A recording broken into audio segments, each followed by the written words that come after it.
Tapos na nga ang UAAP sa elims at semis at dadako na sa last round ng liga. Welcome to the finals.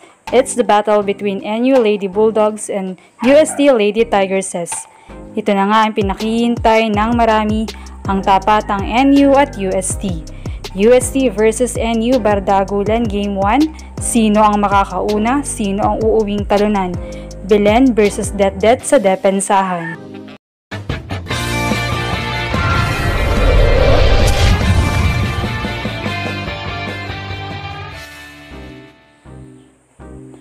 Marami na nga ang excited at nag-aabang sa isa sa pinaka-most anticipated tapatan ng team sa UAAP.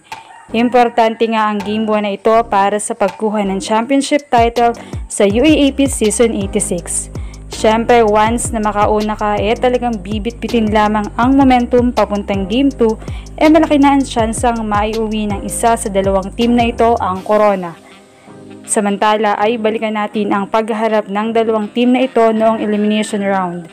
Tila magandang bakbakan nga ito dahil tig-isa sila ng talo sa kamay rin ng bawat isa.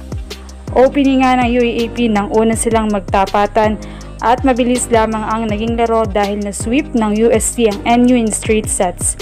Habang hindi naman pumayag ang NU na hindi sila makakaganti, kaya naman ng second round ay pinatikim nila ng unang talo sa kanilang makamay ang UST ngayong season. Nasira nga ang winning streak ng UST dahil sa NU na sinundan pa ng pagkatalo sa FEU. Naging sigaw naman noon ng NU community ay no sweep. Sa nakaraanan ng laban ay matagumpay ang NU na pinataob ang UST sa score na 23-25, 25-17, 25-21 at 25-20. Belen ay nagbigay ng pangmalakasang performance kasama sina Vanch Alinsub at Eliza Solomon.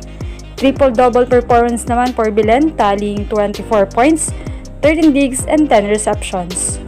Habang tinulungan naman siya ni Vanch with 18 and Solomon with 17. Lamina with 16 excellent sets, Hardio with 23 digs and 10 excellent receptions. Sapat na nga yan para makipaghiganti sila sa UST. Lamang ang NU sa attacks at receptions. Kaya naman 1-1 ang standing nila sa isa't isa, kaya magandang patalbugan ito ng dalawang team sa finals. Lalo pa at back to zero na ito at ang kailangan nilang gawin ay makuha ang dalawang panalo upang maitanghal na bagong UAAP champions. Ito na nga ang 3 straight year na nakapasok ang NU sa finals at for sure ay gigil silang makuha ang pangalawang title in 3 seasons, habang ang UST naman ay ito muli ang pagkakataon nilang masungkit ang panalo since season 81 pa nga ang huli nilang nakapasok sila sa finals. Samantala ay exciting naman ang kabi-kabilang matchup ng bawat players na ito. Kung ikukumpara natin ang trio spikers ng NU at UST ay mas steady at consistent itong sina Horado, Perdido at Poyos kumpara kay Belen, Solomon at Alinsub. Kadalasan kasi ay sira ang laro ni Solomon at matinding magkalat dahil sa errors.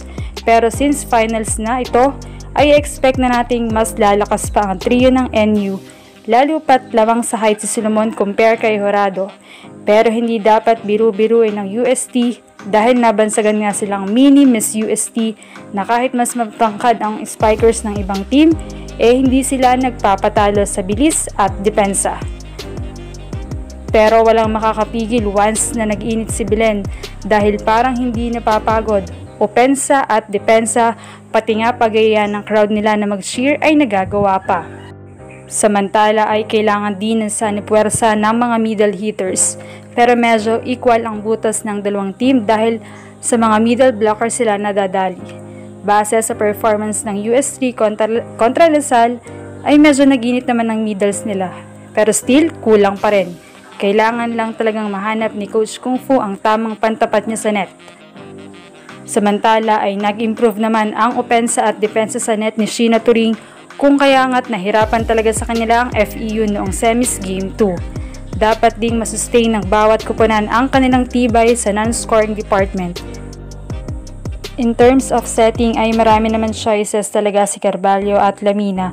Magkakaiba lamang sila sa decision making at timing at kung sinong blockers ng spiker ang bibigyan nila.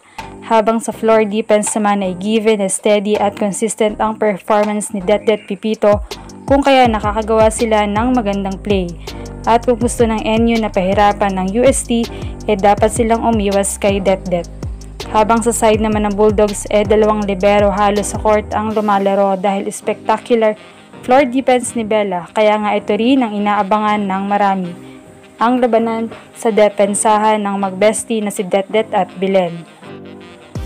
Mind games na lamang at pagalingan sa taktika between Coach Kung Fu and Coach Norman.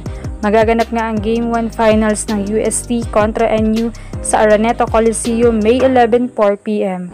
Malaking edge nga para sa mananalo sa Game 1 na paniguradong hindi agad-agad ibibigay ng dalawang team. Kaya mga ka-Volleyball Nation, sa palagay ninyo, sino kaya ang magwawagi sa Game 1? Uunahan na ba ito ng UAAP Season 84 Champions o bibit-bitin ng UAAP Season 81 Final Contender? Leave a comment below. Thank you for watching and don't forget to subscribe.